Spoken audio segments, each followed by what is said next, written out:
Praise God. ದೇವರ ನಮ್ಮನ್ನು ಆಶೀರ್ವದಿಸಲಿ. ಯೇಸು ಕ್ರಿಸ್ತನ ಹೆಸರಿನಲ್ಲಿ ನಮಗೆ ಸುಭಾಷ್ಯಗಳು. ದೇವರ ನಾಮಕ್ಕೆ ಮಹಿಮೆ ಉಂಟಾಗಲಿ.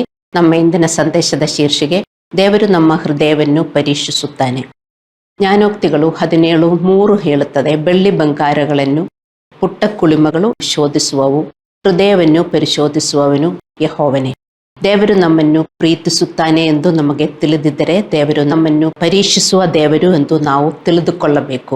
ಧರ್ಮೋಪದೇಶ ಕಾಂಡ 13:3 ನಾವು ಓದುತ್ತೇವೆ, ನಾವು ಪೂರ್ಣ ಹೃದಯದಿಂದಲೂ ಮನಸ್ಸಿನಿಂದಲೂ ದೇವರನ್ನು ಪ್ರೀತಿಸುತ್ತೇವೆ ಎಂದು ದೇವರು ಪರಿಶೋಧಿಸುತ್ತಾನೆ. ಆತನನ್ನು ಪ್ರೀತಿಸುವುದು ಎಂದರೆ ಆತನನ್ನು ಪಾಲಿಸುವುದು. ಯೆರೆಮೀಯ 17:10 ಬರೆದಿದೆ, ಯೆಹೋವನಾದ ನಾನು ಪ್ರತಿಯೊಬ್ಬನಿಗೂ ಕರ್ಮಫಲವನ್ನು ಅವನವನ ನಡತೆಗೆ ತಕ್ಕ ಹಾಗೆ ಕೊಡಬೇಕೆಂದು ಹೃದಯವನ್ನು ಪರಿಶೋಧಿಸುವನು, ಅಂತರಿಂದ್ರಿಯವನ್ನು ಶೋಧಿಸುವವನು ಆಗಿದ್ದಾನೆ.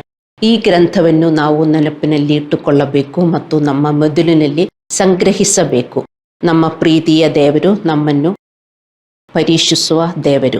ಯಾವುದೇ ಪರೀಕ್ಷೆಗೆ 2 ಉದ್ದೇಶಗಳಿವೆ. ಅದು ನಮ್ಮ ಜೀವನವನ್ನು ಅಳೆಯುವುದು ಮತ್ತು ಅದಕ್ಕೆ ಅನುಗುಣವಾಗಿ ಫಲಿತಾಂಶವನ್ನು ನೀಡುವುದು. ಉದ್ಯೋಗ, ಡಿಗ್ರಿ, ಡ್ರೈವಿಂಗ್ ಲೈಸೆನ್ಸ್ ಮುಂತಾದವುಗಳು ಪಡೆಯಲು ನಾವು ಪರೀಕ್ಷೆ ನೀಡಬೇಕು. ದೇವರು ನಮ್ಮನ್ನು ಏಕೆ ಪರೀಕ್ಷಿಸುತ್ತಾನೆ? ದೇವರ ಪರೀಕ್ಷೆಗಳಿಗೂ 2 ಉದ್ದೇಶಗಳಿವೆ. ನಮ್ಮ ವಿಧೇಯತೆಯನ್ನು ನೋಡಲು ನಾವು ಆತನನ್ನು ಮೊದಲು ನಮ್ಮ ಪೂರ್ಣ ಹೃದಯ ಮತ್ತು ಪೂರ್ಣ ಮನಸ್ಸಿನಿಂದ ಪ್ರೀತಿಸುತ್ತೇವೆ ಎಂದು ನೋಡಲು ಆತನು ನಮ್ಮನ್ನು ಪರೀಕ್ಷಿಸುತ್ತಾನೆ. ಮತ್ತೆ ಅದಕ್ಕೆ ತಕ್ಕಂತೆ ಪ್ರತಿಫಲನೂ ನೀಡುತ್ತಾನೆ. ನಾವು ಯಾವುದೇ ಟೆಸ್ಟ್ ನೀಡಿದರೂ 2 ಉದ್ದೇಶ ಇದೆ ಅಲ್ಲವೇ? ನಮಗೆ ಪ್ರತಿಫಲನೂ ಸಿಗುತ್ತದೆ. ನಾವು ಫೇಲ್ ಆಗುತ್ತೇವೆ, ಅಲ್ಲಾಂದರೆ ಆ ಟೆಸ್ಟ್ಗೆ ಪಾಸ್ ಆಗುತ್ತೇವೆ. ಅದೇ ಥರ ದೇವರು ನಮ್ಮನ್ನು ಪರೀಕ್ಷಿಸಿದರೆ ಬ್ಲೆಸ್ಸಿಂಗ್ ಸಿಗ್ತದೆ, ಆಶೀರ್ವಾದ ಸಿಗುತ್ತದೆ, ಅಲ್ಲಾಂದರೆ ನಮಗೆ ಲಾಸ್ ಆಗುತ್ತದೆ. ನಾವು ಆತನಿಗೆ ಪೂರ್ಣ ಹೃದಯದಿಂದ ವಿಧೇಯರಾಗುತ್ತೇವೆಯೇ ಅಥವಾ ಇಲ್ಲವೇ ಎಂಬುದನ್ನು ಆತನು ಪರೀಕ್ಷಿಸುತ್ತಾನೆ. ಪೂರ್ಣ ಹೃದಯದಿಂದ ಅಲ್ಲ, ನಾನು ಇದು ಮಾಡಬೇಕಾ, ಅದು ಮಾಡಬೇಕಾ, ನಾನು ಮಿನಿಸ್ಟ್ರಿನೂ ಮಾಡಬೇಕಾ, ಹಿಂಗೆಲ್ಲ ನಾವು ಮಾಡುವುದು ಪೂರ್ಣ ಹೃದಯದಿಂದ. ನೀವು ಮಿನಿಸ್ಟ್ರಿಗೆ ಹೋದಾಗ, ಇಲ್ಲಾಂದರೆ ಇವಾಂಜಲಿಸಮ್ ಹೋದಾಗ ನೀವು praise the Lord, thank you Jesus for giving me this opportunity ಎಂದು ಹೇಳಿಬಿಟ್ಟು ನೀವು ಹೋಗ್ತಿರೋ? ಅಲ್ಲ, ಅಯ್ಯೋ ಇವತ್ತು ನಾನು ಹೋಗಲಿಲ್ಲ ಅಂದರೆ ಪಾಸ್ಟರ್ ಏನಾದರೂ ಹೇಳುತ್ತಾರೆ, ಅಲ್ಲಾಂದರೆ ಬೇರೆ ಯಾರಾದರೂ ಏನಾದರೂ ಹೇಳುತ್ತಾರೆ ಎಂದು ಹೇಳ್ಬಿಟ್ಟು ಹೋಗ್ತಿರೋ ಅಂತ ದೇವರು ನಿಮ್ಮ ಹೃದಯ ನೋಡುತ್ತಾರೆ. ಹಲ್ಲೆಲೂಯ. ದೇವರು ನಮ್ಮ ಹೃದಯಗಳನ್ನು ಪರೀಕ್ಷಿಸುತ್ತಾನೆ ಎಂದರೆ ಆತನು ನಮ್ಮ ಆಲೋಚನೆಗಳನ್ನು, ಪ್ರೇರಣೆಗಳನ್ನು ಮತ್ತು ನಿರ್ಧಾರಗಳನ್ನು ಪರೀಕ್ಷಿಸುತ್ತಾನೆ. ಜ್ಞಾನೋಕ್ತಿಗಳು 21:2 ನಾವು ಓದುತ್ತೇವೆ, ತನ್ನ ದೃಷ್ಟಿಯಲ್ಲಿ ಮನುಷ್ಯನ ಪ್ರತಿಯೊಂದು ಮಾರ್ಗವೂ ಸರಿಯಾಗಿದೆ, ಕರ್ತನು ಹೃದಯಗಳನ್ನು ಪರೀಕ್ಷಿಸುತ್ತಾನೆ. ನಮ್ಮ ಅಂತರಂಗಗಳಲ್ಲಿ ಅಡಗಿರುವ ಏನನ್ನಾದರೂ ತಿಳಿಯಲು ದೇವರು ನಮ್ಮನ್ನು ಪರೀಕ್ಷಿಸುವುದಿಲ್ಲ. ಏಕೆಂದರೆ ದೇವರಿಗೆ ನಮ್ಮಲ್ಲಿ ಏನಿದೆ ಎಂದೆಲ್ಲ ದೇವರಿಗೆ ತಿಳಿದಿದೆ. ದೇವರು ಪರೀಕ್ಷಿಸುವುದು ನಾವು ಹೇಗಿದ್ದೇವೆ, ಅಲ್ಲಾಂದರೆ ನಮ್ಮ ಯೋಚನೆಗಳು ಹೇಗಿದೆ ಎಂದೇ ನೋಡೋದಕ್ಕಲ್ಲ, ದೇವರಿಗೆ ಅದೆಲ್ಲ ಗೊತ್ತಿದೆ ಅಲ್ಲವೇ? ದೇವರಿಗೆ ಏನೂ ಆಶ್ಚರ್ಯ ಇಲ್ಲ. ನಾವು ಹೇಗೆ ಯೋಚಿಸುತ್ತೇವೆ, ನಾವು ಹೇಗೆ ಪ್ರತಿಕ್ರಿಯಿಸುತ್ತೇವೆ, ನಾನಿಲ್ಲಿ ಪ್ರೀಚ್ ಮಾಡಿದಾಗ ನಿಮ್ಮ ರೆಸ್ಪಾನ್ಸ್ ಹೇಗೆ, ಎಲ್ಲ ದೇವರಿಗೆ ಗೊತ್ತು. ನೀವು ಇಲ್ಲಿ ಬರುವುದಕ್ಕೂ ಮುಂಚೆನೇ ದೇವರಿಗೆ ಗೊತ್ತು ನೀವು ಇಲ್ಲಿ ಕೂತ್ಕೊಂಡು ಮಲಗ್ತೀರಿ ಅಂತ. ಎಲ್ಲದೂ ದೇವರಿಗೆ ಗೊತ್ತು. ನೀವು ಅದು ಅರ್ಥ ಮಾಡ್ಕೋಬೇಕು. ದೇವರಿಗೆ ನಮ್ಮ ಬಗ್ಗೆ ಎಲ್ಲವೂ ತಿಳಿದಿದೆ. ನಾವು ಏನು ನಿರ್ಧರಿಸುತ್ತೇವೆ ಮತ್ತು ಏನು ಮಾಡುತ್ತೇವೆ ಎಂದು ಅವನಿಗೆ ಈಗಾಗಲೇ ತಿಳಿದಿದೆ. ಆದರೆ ಅವನು ನಮ್ಮ ಹೃದಯಗಳನ್ನು ಪರೀಕ್ಷಿಸುವಾಗ ನಾವು ಯಾರೆಂದು ಆತನು ನಮಗೆ ತೋರಿಸಿಕೊಡಬೇಕು. ನಮಗೇ ಗೊತ್ತಿಲ್ಲ ನಾವು ಯಾರೆಂದು. ಧರ್ಮೋಪದೇಶ ಕಾಂಡ 8:2. ಮತ್ತೆ ಬಿತ್ತುವವನ ದೃಷ್ಟಾಂತದಲ್ಲಿ ದೇವರು 4 ರೀತಿಯ ಮಾನವ ಹೃದಯಗಳ ಬಗ್ಗೆ ವಿವರಿಸುತ್ತಾನೆ. ಮತ್ತಾಯ 13:3-9 ಮತ್ತು 18-23. ನಮ್ಮ ಹೃದಯಗಳ ಮನೋಭಾವದ ಪ್ರಕಾರ ನಾವು ದೇವರ ವಾಕ್ಯಕ್ಕೆ ಪ್ರತಿಕ್ರಿಯಿಸುತ್ತೇವೆ. 4 ರೀತಿಯ ಹೃದಯಗಳ ಬಗ್ಗೆ ಈ ನೀತಿಕಥೆಯಲ್ಲಿ ದೇವರು ವಿವರಿಸುತ್ತಾ ಇದ್ದಾರೆ. ಈ ಲೋಕದಲ್ಲಿ 4 ರೀತಿಯ ಹೃದಯಗಳು ಇರುವವರು ಇದ್ದಾರೆ. ನಿಮ್ಮ ಹೃದಯ ಯಾವುದು ಎಂದು ನೀವು ಸ್ಪಷ್ಟವಾಗಿ ಅರ್ಥ ಮಾಡಿಕೊಂಡು ಅದರ ಪ್ರಕಾರ ನೀವು ಪ್ರತಿಕ್ರಿಯಿಸಬೇಕು. ಹಲ್ಲೆಲೂಯ. ಸೊ ಮೊದಲನೆಯದು ರಸ್ತೆ ಬದಿಯ ಮಣ್ಣು ಅಂದರೆ ಕಠಿಣ ಹೃದಯ ಉಳ್ಳವರು, ಅವರು ದೇ ಆರ್ ನಾಟ್ ಸೇವ್ಡ್. ಅನೇಕ ಜನರಿಗೆ ದೇವರ ವಾಕ್ಯವನ್ನು ಸ್ವೀಕರಿಸದ ಹೃದಯವಿದೆ.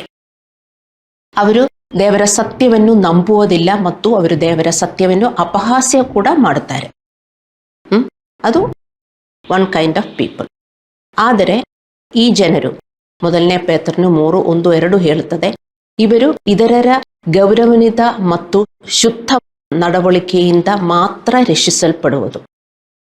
ಇವರು ದೇವರ ಹತ್ರ ಬರಬೇಡವಾ, ಇವರು ಸ್ವರ್ಗಕ್ಕೆ ಸೇರು ಬೇಡವಾ, ಇವರಿಂಗೆ ಬಿಟ್ರೆ ಸಾಕ? ಇಲ್ಲ, ಅವರನ್ನು ದೇವರು ಕ್ರಿಯೆ ಮಾಡುತ್ತಾರೆ. ಮತ್ತು ಅವರು ಹೇಗೆ ರಕ್ಷಿಸಲ್ಪಡುವುದು? ಅವರ ಕುಟುಂಬ ಸದಸ್ಯರ ಮೂಲಕ ಮತ್ತು ಅವರಿಗೆ ಹತ್ತಿರವಾಗಿರುವವರ ಒಳ್ಳೆಯ ನಡತೆಯಿಂದ ಅವರು ನಮ್ಮ ಜೊತೆ ಸೇರುತ್ತಾರೆ. ನಮ್ಮ ಫ್ಯಾಮಿಲಿಯಲ್ಲಿ ಅಂಥವರು ಇರಬಹುದು. ನಿಮ್ಮ ಫ್ಯಾಮಿಲಿಯಿಂದ ಎಲ್ಲರೂ ದೇವರ ಹತ್ರ ಬರಲಿಲ್ಲ. ಅಂಥವರು ಬರಬೇಕಂದ್ರೆ ನಿಮ್ಮ ನಡತೆಯಿಂದ ಮಾತ್ರ ಅವರಿಗೆ ಬರೋಕ್ಕಾಗುತ್ತದೆ. ಆ ಜವಾಬ್ದಾರಿ ನಮಗಿದೆ ಎಂದು ನೀವು ಅರ್ಥ ಮಾಡಿಕೊಳ್ಳಬೇಕು. ಮೊದಲನೇ ಪೇತ್ರನ 3:1-2. ಮತ್ತೆ ಎರಡನೆಯದು ಕಲ್ಲಿನ ಮಣ್ಣು, ಬಂಡೆಯ ನೆಲ. ಇದು ಆಳವಿಲ್ಲದ ಹೃದಯವನ್ನು ಪ್ರತಿನಿಧಿಸುತ್ತದೆ.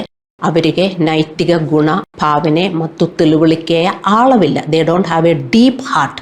ಎಲ್ಲ ಸೂಪರ್ಫಿಷಿಯಲ್. ಅವರು ದೇ ಆರ್ ಪ್ರಿಟೆಂಡರ್ಸ್. ಅಂತಹ ವಿಶ್ವಾಸಿಗಳು ದೇವರ ವಾಕ್ಯವನ್ನು ಸಂತೋಷದಿಂದ ಸ್ವೀಕರಿಸುತ್ತಾರೆ. ಆದರೆ ಶೋಧನೆಯ ಸಮಯದಲ್ಲಿ ಅವರು ಸುಲಭವಾಗಿ ಬಿತ್ತು ಹೋಗುತ್ತಾರೆ. ಅವರ ಪ್ರೀತಿ ಆಳವಾದ ಪ್ರೀತಿಯಲ್ಲ. ಅವರು ನಿಮ್ಮನ್ನು ಪ್ರೀತಿಸುತ್ತೇನೆ ಎಂದು ಹೇಳುತ್ತಾರೆ, ಆದರೆ ಅವರ ಪ್ರೀತಿ ಆಳವಾದ ಪ್ರೀತಿಯಲ್ಲ, ಸೂಪರ್ಫಿಷಿಯಲ್ ಪ್ರೀತಿ. ಅದು ಆ ಪ್ರೀತಿ ಉಳಿಯುವುದಿಲ್ಲ. ಅರ್ಥ ಮಾಡಿಕೊಳ್ಳಿ. ಅದು ಬೇರೆ ಯಾರೋ ಒಂದು ತಿಳ್ಕೊಳ್ಳಬಾರದು, ನೀವೇ ಇರಬಹುದು. ಅದು ಎರಡನೇದು. ಮೂರನೇ ಗುಂಪು, ಅದು ಮುಳ್ಳಿಗೆ ಸೇರಿದೆ. ಅವರು ದೇವರ ವಾಕ್ಯವನ್ನು ಸ್ವೀಕರಿಸುತ್ತಾರೆ. ಸ್ವಲ್ಪ ಸಮಯದವರೆಗೆ ಅವರು ಬೆಳೆಯುತ್ತಾರೆ, ಆದರೆ ಅವರ ಜೀವನದ ಚಿಂತಕಗಳು ಮತ್ತು ಈ ಜೀವನದ ಸಂಪತ್ತು ಮತ್ತು ಸಂತೋಷ ಅವರ ಬೆಳವಣಿಗೆಯನ್ನು ತಡೆಯುತ್ತವೆ.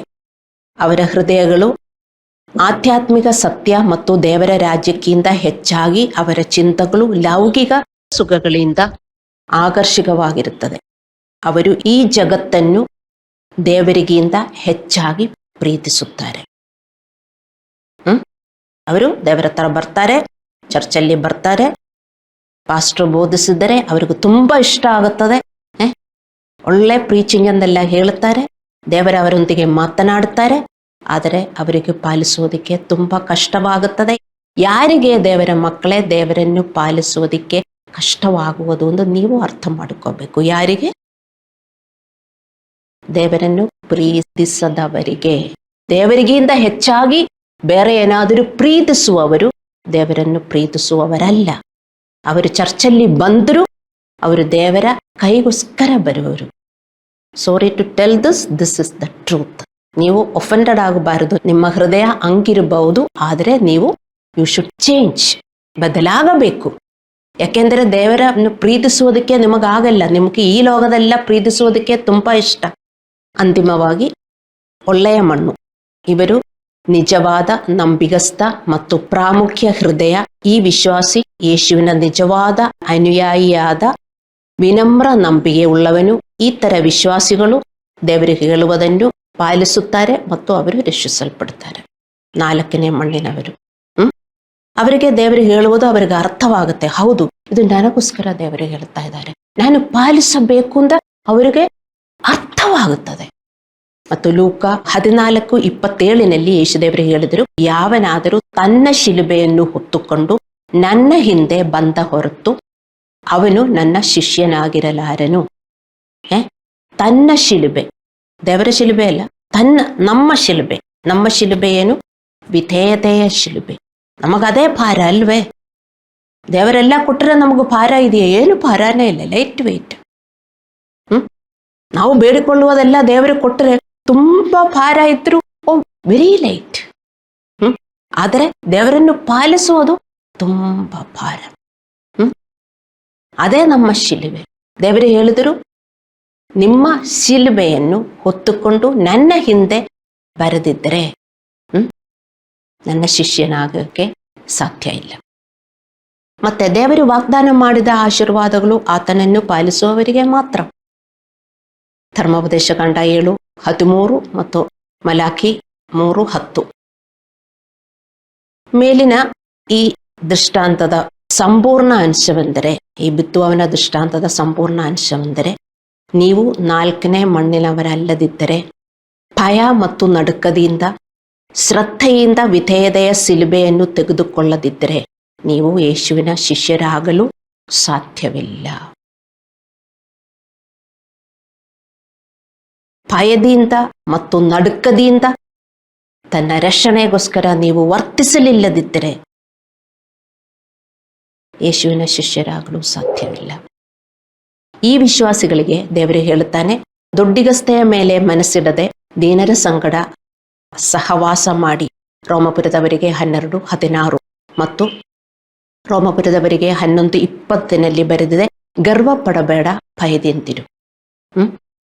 ನೀವು ಹೀಗೆ ಮಾಡಲು ಹಿಂಜರಿದರೆ, ಅಂದರೆ ವಿನಮ್ರರೊಂದಿಗೆ ಸಹವಾಸ ಮಾಡಲು ಹಿಂಜರಿದರೆ ಮತ್ತು ಗರ್ವ ಪಡದೆ ಭಯದಿಂದಿರುವುದಕ್ಕೆ ನೀವು ಹಿಂಜರಿದರೆ ನಿಮ್ಮ ಹೃದಯ ಎಂದಿಗೂ ಬದಲಾಗುವುದಿಲ್ಲ. ಅವು ಕಲ್ಲು ಮತ್ತು ಮುಳ್ಳಿನ ಹೃದಯಗಳಾಗಿ ಉಳಿಯುತ್ತವೆ. ನೀವು ಇದು ನಂಬುತ್ತೀರಾ? ನಾನೀಗ ಏನು ಮಾತನಾಡುತ್ತೇನೆ ಎಂದು ನೀವು ಯೋಚಿಸಿ. ಎಷ್ಟು ದಿನ ಆಯಿತು ನೀವು ಜ್ಞಾನಸ್ನಾನ ತಕ್ಕೊಂಡು?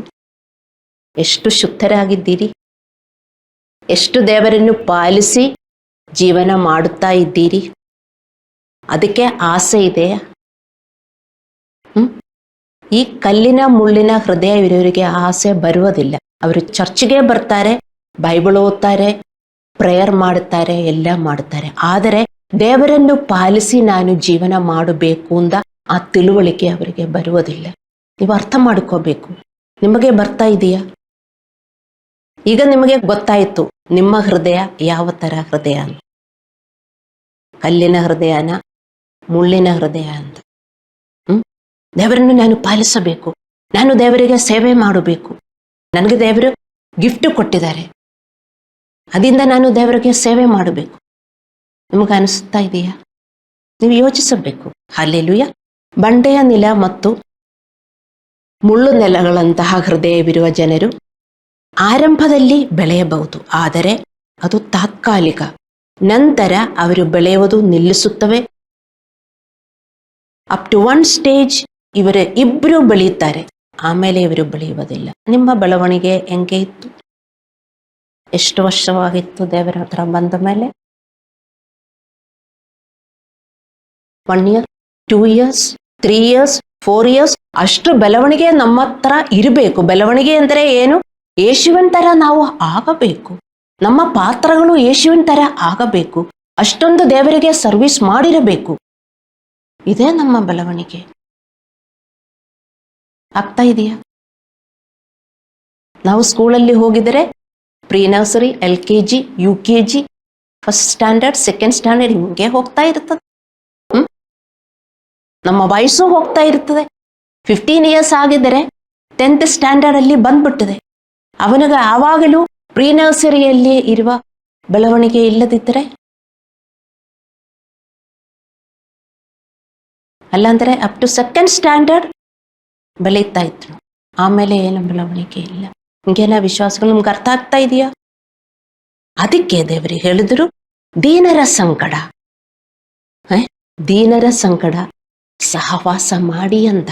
ಸೊ ನಮಗೆ ಅರ್ಥವಾಗದ ನಮ್ಮ ಸ್ವಂತ ಹೃದಯಗಳ ಬಗ್ಗೆ ಯೇಸು ಇಲ್ಲಿ ಕಳಿಸುತ್ತಾನೆ. ಬಂಡೆಯ ನೆಲ ಮತ್ತು ಮುಳ್ಳು ಗಿಡಗಳಲ್ಲಿ ಬಿತ್ತ ನೆಲಗಳಂತಹ ಹೃದಯವಂತ ವಿಶ್ವಾಸಿಗಳು ದೇವರ ವಾಕ್ಯವನ್ನು ಸಂತೋಷದಿಂದ ಸ್ವೀಕರಿಸುತ್ತಾರೆ.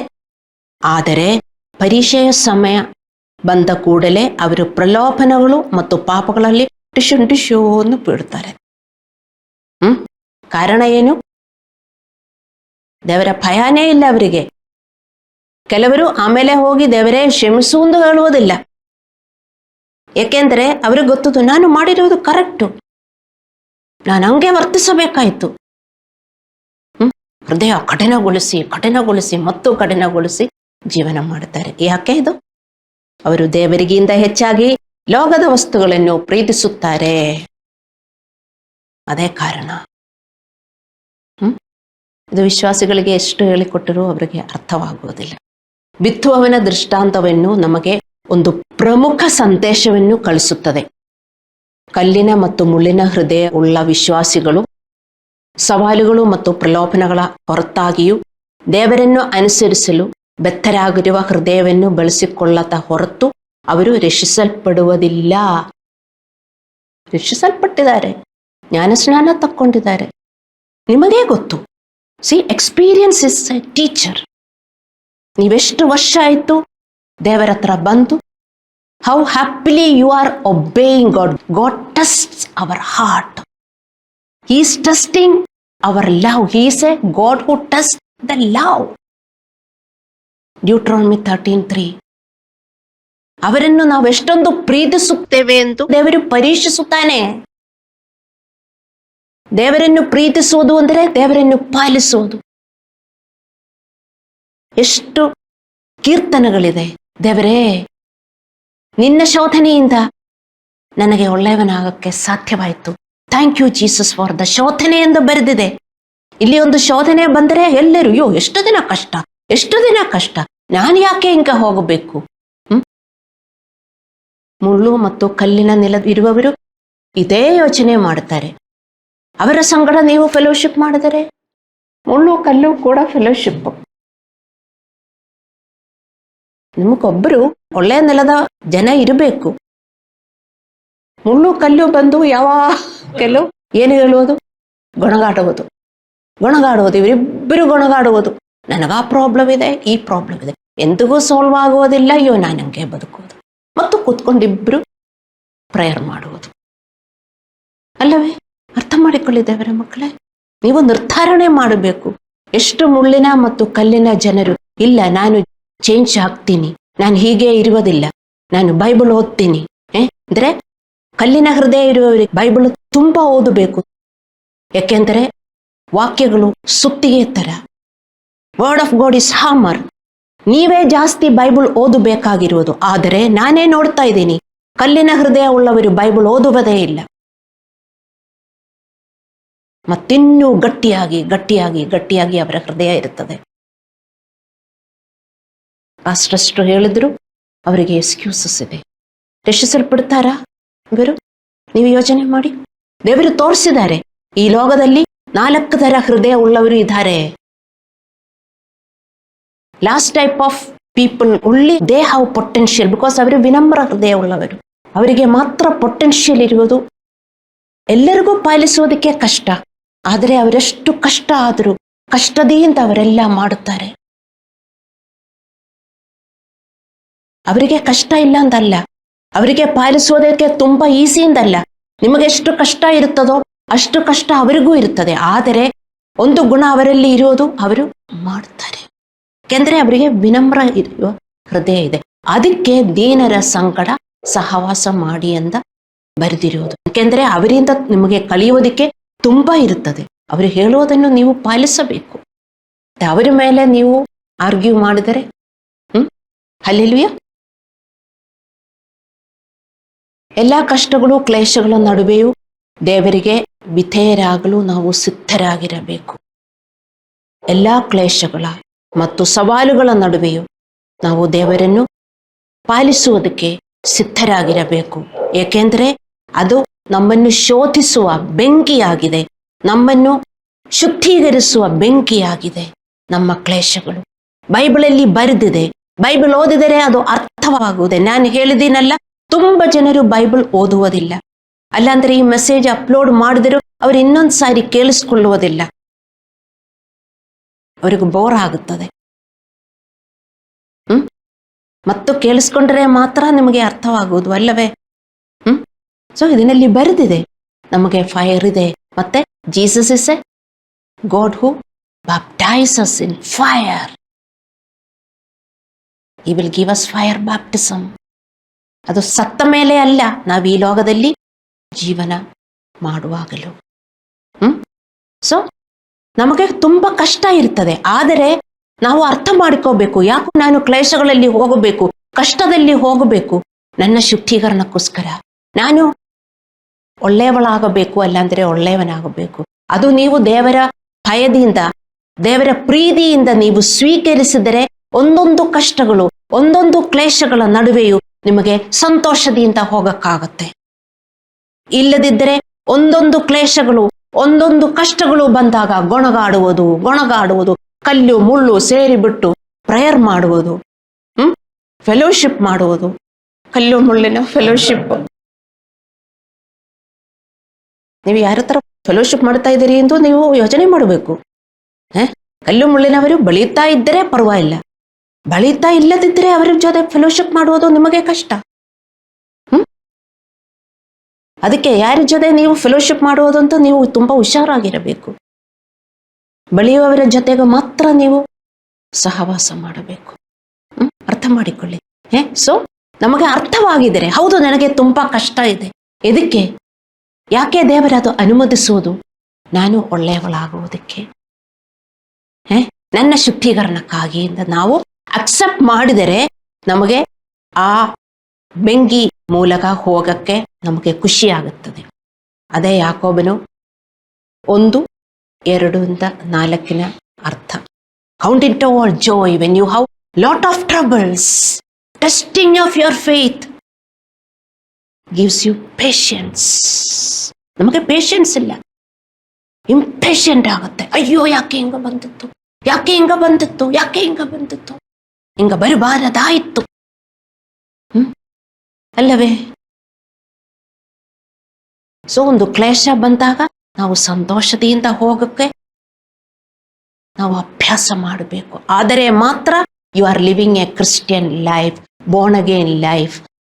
ಅಲ್ಲ ಅಂದರೆ ಒಂದೊಂದು ಪ್ರಾಬ್ಲಮ್ ಬಂದಾಗಲೂ ನೀವು ಗೊಣಗಾಡಿ ಕಲ್ಲು ಮುಳ್ಳಿನ ಫೆಲೋಶಿಪ್ ಮಾಡಿಕೊಂಡು ಹೋಗಿದರೆ ಏನಾಗುತ್ತದೆ ಎಂದು ನಿಮಗೆ ಗೊತ್ತಲ್ಲ. ಹಲ್ಲೆಲೂಯಾ.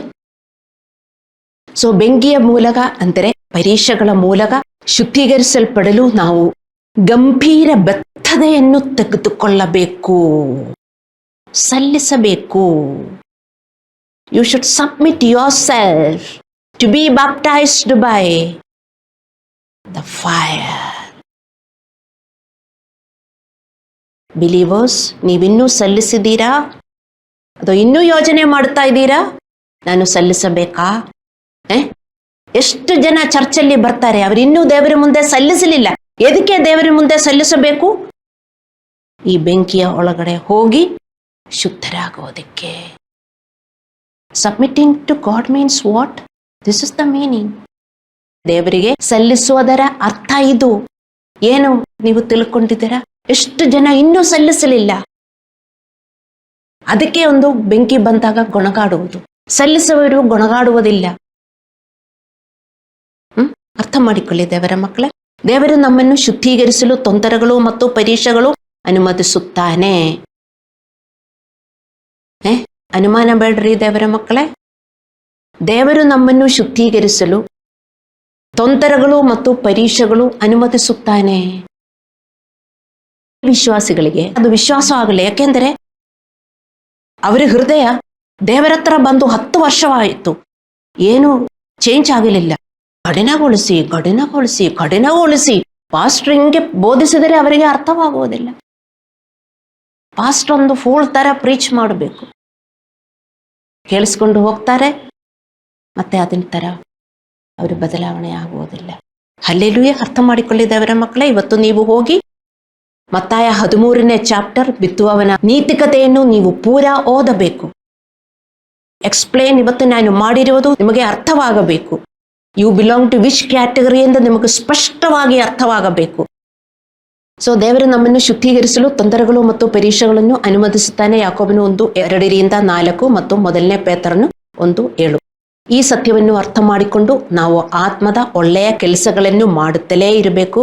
ಗಲಾತ್ಯದವರಿಗೆ 6:9. ನಾವು ಪ್ರೀತಿ, ಸಂತೋಷ, ಶಾಂತಿ, ತಾಳ್ಮೆ, ದೇವರ ಪಾತ್ರದಲ್ಲಿ ನಾವು ಬೆಳೆಯುತ್ತಲೇ ಇರಬೇಕು ಮತ್ತು ದೇವರ ಸೇವೆಯನ್ನು ಮಾಡುತ್ತಲೇ ಇರಬೇಕು.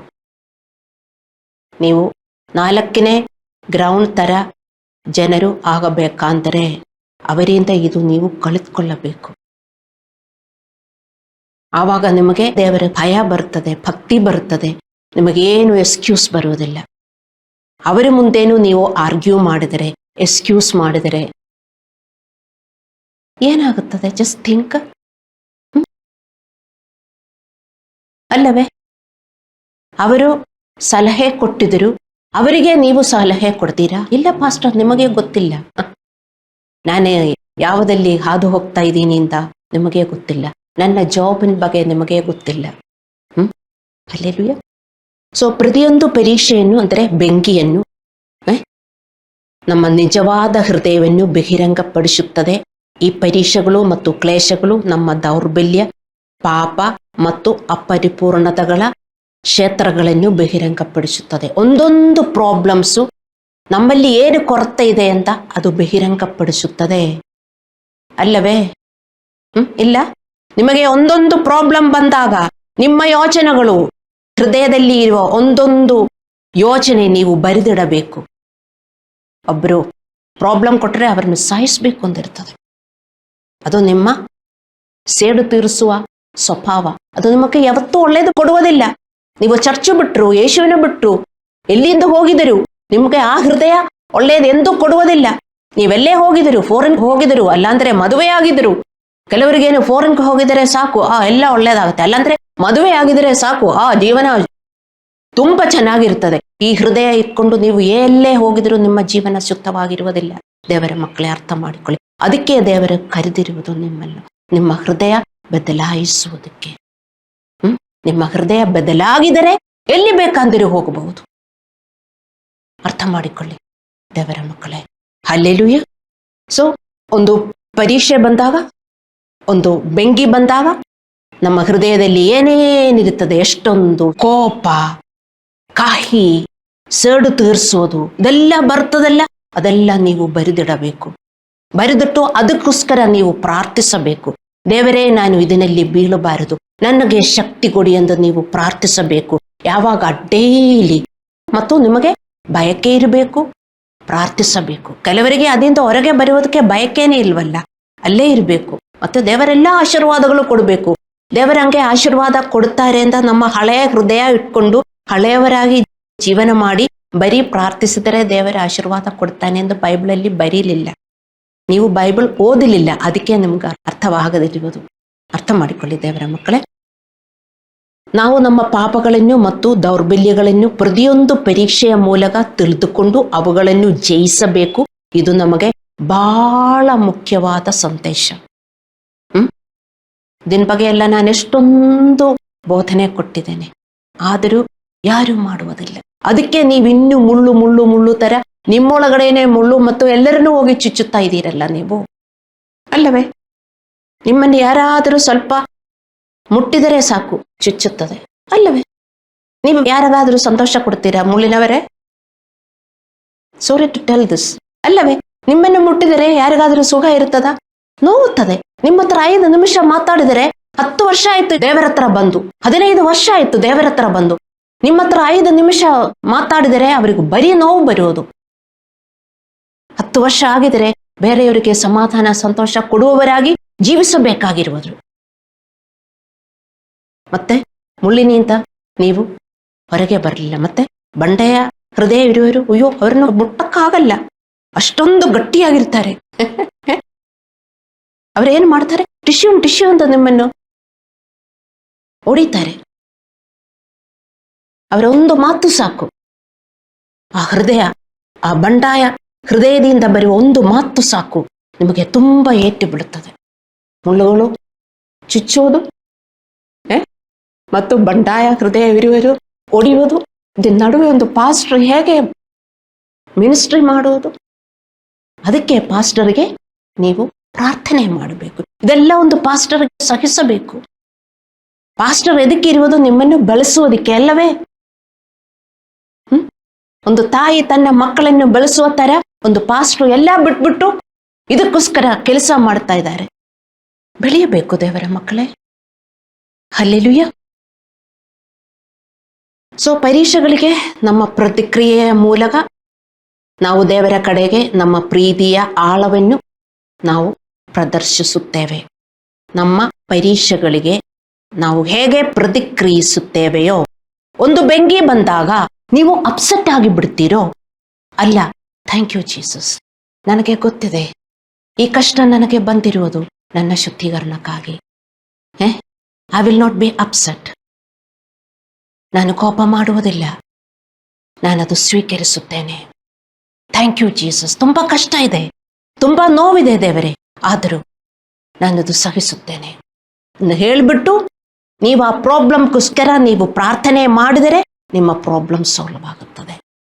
ಅದರ ಬದಲು ನೀವು ಗೊಣಗಾಡಿದರೆ, ಕೋಪಗೊಂಡರೆ ಮತ್ತು ದೇವರಿಗೆ ಕ್ವಶ್ಚನ್ ಮಾಡಿದರೆ, ಹಾಗೇನೆ ಇನ್ನೂ ನೀವು ಜೀವನ ಮಾಡುವುದು, ನಿಮ್ಮ ಪ್ರಾಬ್ಲಮ್ ಇನ್ನೂ ಜಾಸ್ತಿ ಆಗುತ್ತದೆ. ದೇವರ ಮಕ್ಕಳೇ, ಒಂದು ಪ್ರಾಬ್ಲಮ್ ನಾವು ಅಕ್ಸೆಪ್ಟ್ ಮಾಡಿದರೆ ನಾವು ದೇವರ ಪ್ರೀತಿಯನ್ನು ನಾವು ಪ್ರದರ್ಶಿಸುತ್ತೇವೆ. ಹಲ್ಲೆಲೂಯ. ಏಕೆಂದರೆ ನೀವು ನನ್ನನ್ನು ಪ್ರೀತಿಸಿದರೆ ನನ್ನ ಆಜ್ಞೆಗಳನ್ನು ಪಾಲಿಸುವಿರಿ ಎಂದು ಯೇಸು ನಮಗೆ ಈಗಾಗಲೇ ಹೇಳಿದ್ದಾನೆ. ಯೋಹಾನ 14:15 ಅಲ್ಲವೇ? ಆದಾದ್ದರಿಂದ ನಾವು ಅರ್ಥ ಮಾಡಿಕೊಳ್ಳಬೇಕು, ಪರೀಕ್ಷೆಗಳು ನಾವು ನಿರ್ಲಕ್ಷಿಸಬಹುದಾದ ಅಥವಾ ಅಪ್ರಸ್ತುತ ಎಂದು ನಡೆಸಬಹುದಾದ ಒಂದಲ್ಲ. Hello, did you understand?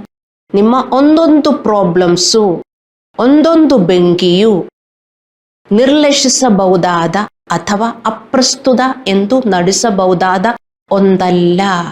There is a meaning, there is much importance. ನೀವು ಅದರಲ್ಲಿ ಪಾಸ್ ಆಗಿದರೆ ನಿಮಗೆ ಬ್ಲೆಸ್ಸಿಂಗ್, ನೀವು ಅದರಲ್ಲಿ ಫೇಲ್ ಆಗಿದರೆ ನಿಮಗೆ ನಷ್ಟ ಉಂಟಾಗುತ್ತೆ. 1 ಕೊರಿಂಥದವರಿಗೆ 3:14-15. ಹಲ್ಲೆಲೂಯ. ಕ್ರಿಸ್ತನಲ್ಲಿ ಬೆಳೆಯಲು ನಾವು ಪ್ರತಿಯೊಂದು ತೊಂದರೆಯನ್ನು ಸ್ವೀಕರಿಸಬೇಕು. ನಾವು ಪರೀಕ್ಷಿಸಲ್ಪಡುವ ಕಲ್ಪನೆಯನ್ನು ಇಷ್ಟಪಡದಿದ್ದರೂ ನಮ್ಮ ಶುದ್ಧೀಕರಣ ಮತ್ತು ಆಶೀರ್ವಾದಗಳಿಗಾಗಿ ತೊಂದರೆಗೀಡಾದ ನಮ್ಮ ಜೀವನ ಪರಿಸ್ಥಿತಿ ಬದಲಾಗಲು ಮತ್ತು ನಾವು ಅವುಗಳನ್ನು ಸ್ವೀಕರಿಸಬೇಕು.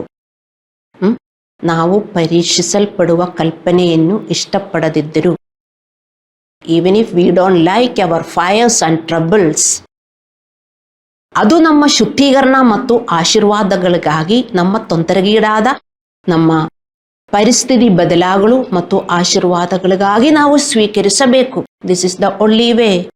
ಧರ್ಮೋಪದೇಶ ಕಾಂಡ 8:2-3 ಬರೆದಿದೆ, ದೇವರು ಇಸ್ರಾಯೇಲ್ಯರನ್ನು 40 ವರ್ಷಗಳ ಕಾಲ ಅರಣ್ಯದಲ್ಲಿ ನಡೆಸಿರುವುದು ಅವರು ದೇವರ ಆಜ್ಞೆಗಳನ್ನು ಕೈಕೊಳ್ಳುವವರೋ ಅಲ್ಲವೋ ಎಂದು ತಿಳಿದುಕೊಳ್ಳುವುದಕ್ಕೆ ಮತ್ತು ಅವರ ಮನೋಭಾವವನ್ನು ಪರೀಕ್ಷಿಸುವುದಕ್ಕಾಗಿ.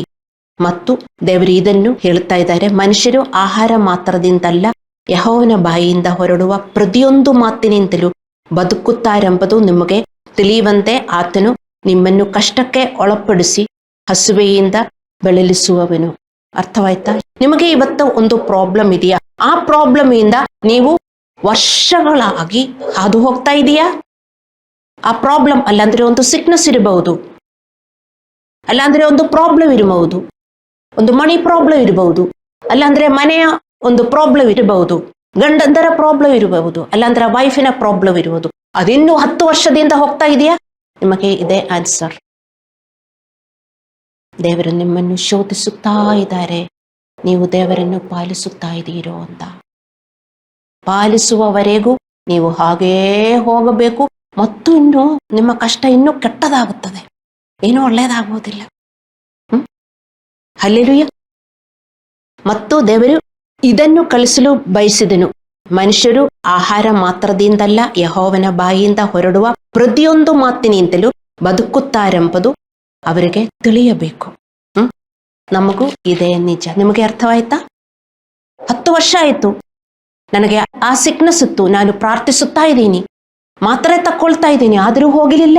ನಿಮಗೆ ಒಂದು ರೋಗ ಇದೆಯಾ? ದೇವರು ನಿಮ್ಮ ಹೃದಯದಲ್ಲಿ ನೋಡ್ತಾ ಇದ್ದಾರೆ, ದೇವರನ್ನು ಪಾಲಿಸುತ್ತಾ ಇದ್ದೀರಿ ಅಂತ.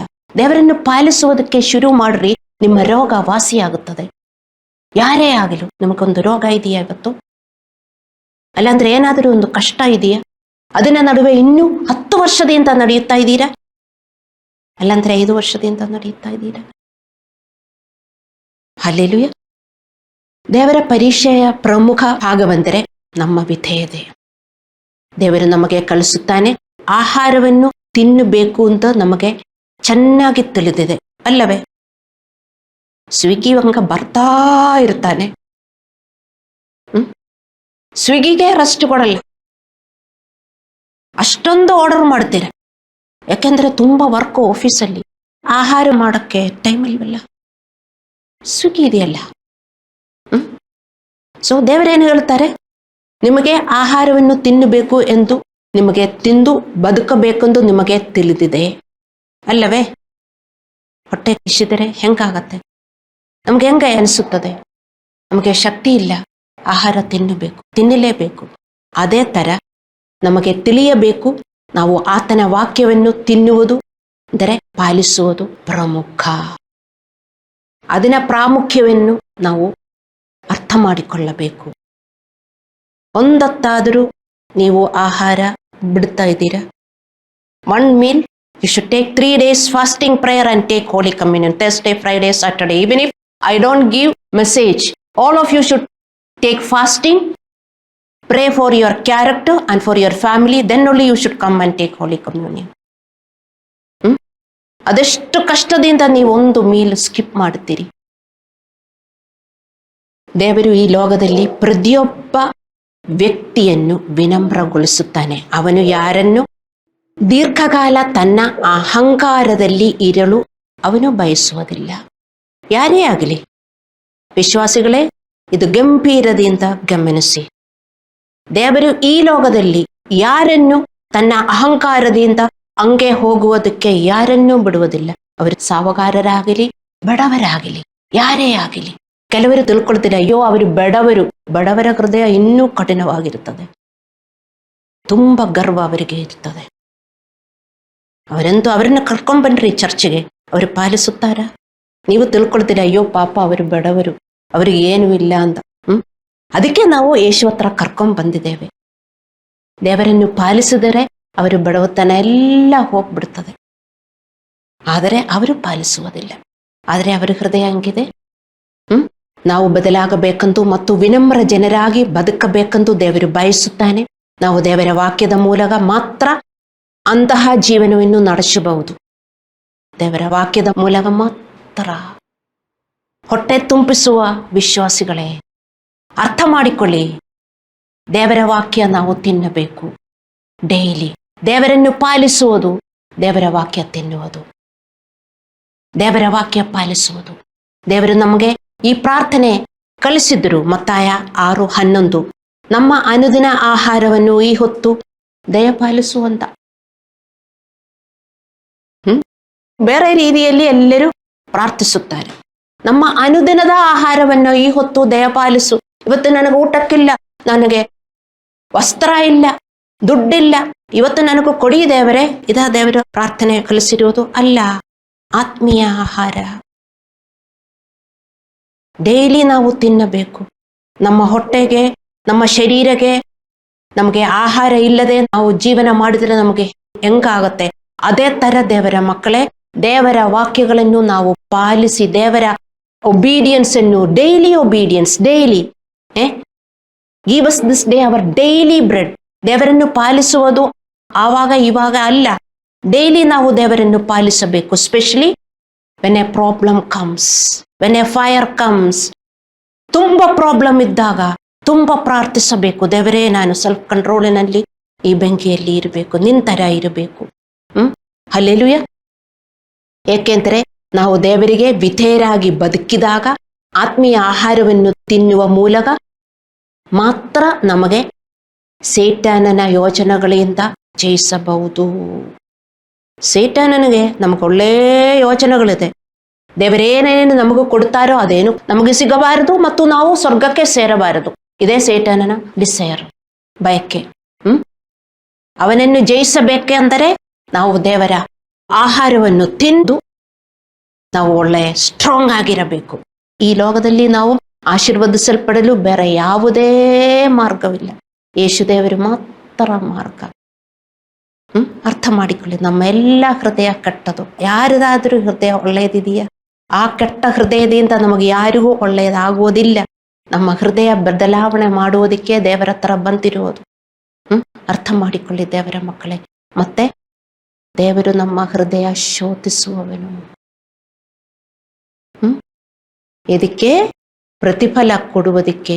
ಜ್ಞಾನಸ್ನಾನ ತಕ್ಕೊಂಡು ಎಷ್ಟು ವರ್ಷ ಆಗಿದ್ದೀರಿ? ಬಿ ಕೇರ್ಫುಲ್ ದೇವರ ಮಕ್ಕಳೇ. ರೋಮಪುರದವರಿಗೆ 12:16 ಹೇಳುವ ಪ್ರಕಾರ, ದುಡ್ಡಿಗಸ್ತೆಯ ಮೇಲೆ ಮನಸ್ಸಿಡದೆ ದೇವರು ಏನು ಹೇಳುತ್ತಾನೋ ಅದು ನಮ್ಮ ಒಳ್ಳೆಯದಕ್ಕಾಗಿ ಎಂದು ನಂಬಿ ನಾವು ಪಾಲಿಸಬೇಕು. ನಾವು ಕಣ್ಣುಗಳನ್ನು ಮುಚ್ಚಿ